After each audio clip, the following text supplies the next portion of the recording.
Andy Ward, Assistant Chief Constable here at Merseyside Police.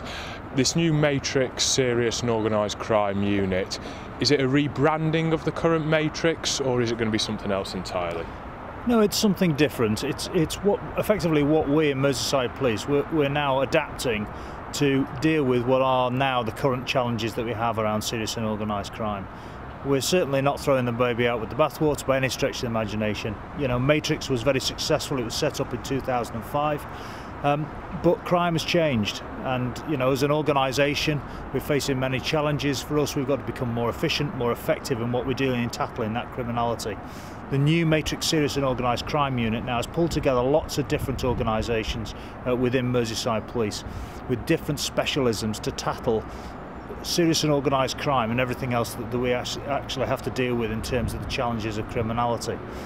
Within that unit, you know, we have got people now that will tackle everything from homicide right the way down to serious crimes like rape, whilst at the same time still dealing with the gun and gang stuff, but looking to deal with the new forms of criminality now that we're seeing more and more, which are the likes of cybercrime, which is sort of really a challenge we're now having to face, as well as, you know, the issues of the likes of child sexual exploitation, the targeting of children online.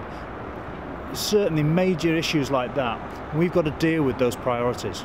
Now, Matrix, it was set up, as you say, it was the gun and gang unit. That's what people will know it as colloquially. Yeah. It is a problem in this city, gun crime. We read about it all the time. We hear about teenagers getting shot.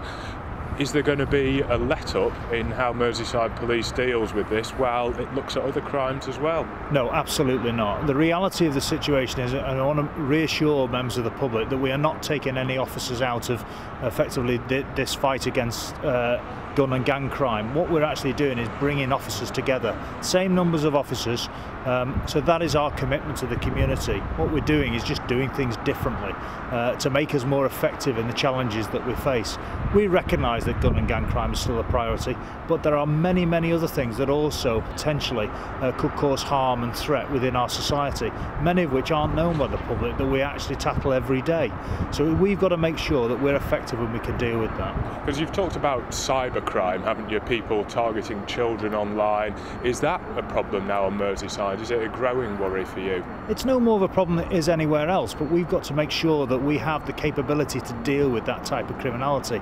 It's making sure that we find out who's behind it, have the intelligence to find out who's actually behind this type of criminality, and then have the specialists to be able to investigate offences that are taking place online and be able to present that as evidence in front of a court. The message I've got is very, very clear today, that we are here to target those individuals that are bringing misery to the communities that we live in. Now finally, we see the Matrix fans around the city. They're quite distinctive with their logos. Will we still see a presence from this unit in the street? Yes, we most certainly will.